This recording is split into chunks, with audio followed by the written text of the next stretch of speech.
लेकिन ये बात आप सही कह रहे हो। अच्छा मैं जानना चाहता हूँ कि जैसे आप कह रहे हो कि मुझे नंबर 1 बनना है, इन टर्म्स ऑफ नंबर्स कह रहे हो, जस्ट फॉर सब्सक्राइबर्स, या फिर देख भाई, इसमें यूट्यूब में 2-4 चीजें होती हैं। सब्सक्राइबर एक बात होती है, व्यूज एक बात होती है, रेलेवेंस एक बात होती है। ये तीनों अलग चीजें हैं। आपके पास सब्सक्राइबर ज्यादा होंगे, व्यू कम हो जाएंगे, तो बात अलग है। आपके पास सब्सक्राइबर कम है, व्यू ज्यादा है। हमारे पास सब्सक्राइबर कम है पर व्यू ज्यादा है हमारे पास कईयों से, क्योंकि हमारे व्यू आ रहे हैं, इसलिए सब्सक्राइबर बढ़ रहे हैं। फिर एक होता है आप रेलेवेंट कितने हो। रेलेवेंस की ही बात आ जाती है इन दी एंड, तो आप वही फोकस कर रहे हो, वही देख रहे हो भाई। और रेलेवेंट रहना ना बहुत थकाने का काम होता है यार। आदमी भाई कब तक रेलेवेंस के पीछे भागे। तो मैं अपने आप को 3-4 साल की मैराथन दे रहा हूँ। रेलेवेंट रहूंगा, व्यूज कमाऊंगा, सब्सक्राइबर्स कमाऊंगा। लोग ये कहने चाहिए कि बात सुननी है ना तो प्रखर के पॉडकास्ट पे सुननी है।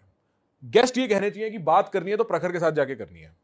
ब्रांड्स ये कहनी चाहिए काम करना है तो प्रखर के साथ करना है। अब हम गुप्तागिरी पे आ गए, हम बनियागिरी पे आ गए, राज्य आ गए। अब हम बिजनेस बनाएंगे और दबा के बनाएंगे।